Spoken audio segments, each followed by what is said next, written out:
സിക്കുള്ളിൽ കാറ്റിടിച്ചിരിക്കുന്ന ഒരു പാമ്പ് കുടുംബത്തെ നമുക്കൊന്ന് കാണാം.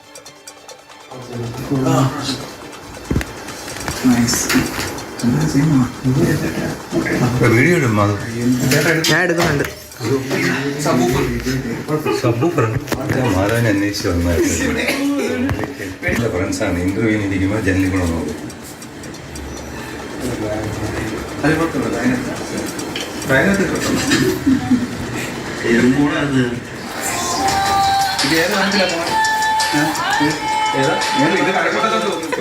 അമൽ തേനമ്പറമ്പിലാണ് നമ്മളോടൊപ്പം ഉള്ളത്. അമലെ, ഇനി വീട്ടിലൊക്കെ ചെന്നിട്ട് സി ഇടുമ്പോഴത്തേക്കും ഈ റിപ്പോർട്ട് ഇങ്ങനെ മനസ്സിൽ വരുമല്ലോ എന്നുള്ളതാണ് എന്റെ ഇപ്പോഴത്തെ ടെൻഷൻ. ഓക്കെ, അപ്പോ പാമ്പ് കുടുംബം എന്നൊക്കെ നമ്മൾ ഇൻട്രോയിൽ പറഞ്ഞിട്ടുണ്ടായിരുന്നു. എത്ര എണ്ണത്തെ പിടിച്ചു?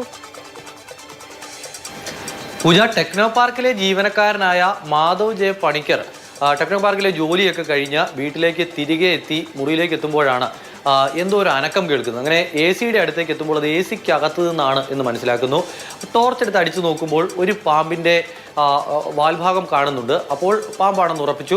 നേരെ വാവാ സുരേഷിനെ വിളിക്കാനൊരു ശ്രമം നടത്തി, പക്ഷേ അത് നടന്നില്ല. അതിനാൽ തന്നെ പിന്നീടുള്ളൊരു ഓപ്ഷൻ എന്നുള്ള നിലയ്ക്ക് തിരുവനന്തപുരത്തൊക്കെ സജീവമായി ഇത്തരം പാമ്പുകളൊക്കെ ഇറങ്ങുന്ന സമയത്ത് അതിനെയൊക്കെ പിടിക്കാനായി ഇറങ്ങുന്ന ഒരാളാണ് റോഷ്നി, ഫോറസ്റ്റ് ഓഫീസറാണ്. അപ്പോൾ റോഷ്നിയെ വിളിച്ചപ്പോൾ റോഷ്നി ഗൗതം എന്നൊരാളെ ആ ചുമതല ഏൽപ്പിച്ച് ഇവിടേക്ക് വിട്ടു. ഗൗതം ഇവിടെ വന്നെത്തി.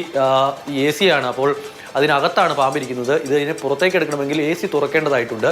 അങ്ങനെ ഈ സി തുറക്കാനായുള്ള മെക്കാനിക്കും വന്നു. അങ്ങനെ സി തുറന്ന് പരിശോധിച്ചപ്പോഴാണ് പാമ്പിൻ്റെ എണ്ണം ഒന്നല്ല, അവർ കുടുംബസമേതം അവിടെ താമസമായിരുന്നു എന്നുള്ള കാര്യം മനസ്സിലാകുന്നത്. പുറത്ത് നല്ല ചൂടൊക്കെ ആയതിനാലായിരിക്കണം സിയിൽ തന്നെ അഭയം പ്രാപിച്ചത്. അപ്പോൾ സിക്കകത്ത് ഉണ്ടായിരുന്ന 5 പാമ്പുകളെയും പിടികൂടി. ഇത് നമ്മൾ ഈ പറയുന്നത് വേഗത്തിൽ പറഞ്ഞു തീർക്കാമെങ്കിൽ കൂടി ഒരു വീട്ടിൻ്റെ കിടപ്പുമുറിയിൽ ഇരിക്കുന്ന സിക്കുള്ളിൽ ഇരിക്കുന്ന പാമ്പാണ്. അപ്പോൾ ആ പാമ്പിനെ പിടിക്കാനുള്ള ദൗത്യം എന്ന് പറയുന്നത് ഒരുപാട് സമയം അങ്ങ് നീണ്ടുപോയി. ആദ്യം ഈ പാമ്പിനെ പിടിക്കാനുള്ള ഗൗതം എന്ന് പറയുന്ന സ്നേക്ക് ക്യാച്ചർ എത്തി. അതിന് പിന്നാലെ ഈ പറയുന്ന മെക്കാനിക് എത്തി. സി തുറന്നാണ് ഈ പാമ്പിനെ പിടിക്കാൻ കഴിഞ്ഞത്. എന്തായാലും പാമ്പിനെ എല്ലാം പിടിക്കാൻ കഴിഞ്ഞോ എന്നുള്ളതാണ് പ്രധാനപ്പെട്ട ചോദ്യം. ഇല്ല എന്നുള്ളതാണ് നമുക്ക് പറയേണ്ടി വരുന്നത്. അതിൽ ഒരു പാമ്പ് ആ സൈഡിൽ കൂടി രക്ഷപ്പെട്ടു.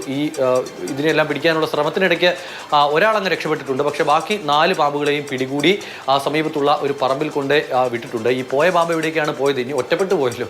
ഈ ബാക്കിയുള്ള 4 പേരും ഒരു സ്ഥലത്തേക്ക് പോവുകയും ഈ പാമ്പ് എവിടേക്ക് ഓടി രക്ഷപ്പെടുകയും ചെയ്തിട്ടുണ്ട്. ഇപ്പോൾ എങ്ങനെ ഈ പാമ്പ് ഇതിനകത്ത് വന്നു എന്നുള്ള കാര്യം പരിശോധിക്കുമ്പോഴാണ് വീടിൻ്റെ ഒരു സൈഡിലായിട്ടൊരു മരം നിൽപ്പുണ്ട്. ആ മരത്തിൻ്റെ ഒരു ചില്ല ഈ ടെറസിലേക്ക് ഇങ്ങനെ ചാഞ്ഞു കിടക്കുകയാണ്. അപ്പോൾ അതുവഴി പാമ്പ് വന്ന് ഈ സിക്കകത്ത് കയറി സുഖജീവിതം നയിക്കുകയായിരുന്നു എന്നുള്ളതാണ് മനസ്സിലാക്കുന്നത്. ഈ ചൂട് സമയത്തൊക്കെ തണുപ്പ് കൊള്ളാൻ വേണ്ടിയിട്ട് കയറി ഇരുന്നതായിരിക്കും എന്നൊക്കെ നമുക്ക് തമാശ മട്ടിൽ പറഞ്ഞു പോകാമെങ്കിലും കാര്യം ഒരു അല്പം സീരിയസ് തന്നെയായിരുന്നു. അതിനിടയ്ക്ക് ഒരെണ്ണം രക്ഷപ്പെട്ടു പോവുകയും ചെയ്തു. ഇനി അതിന്റെ ടെൻഷൻ വേറെയും.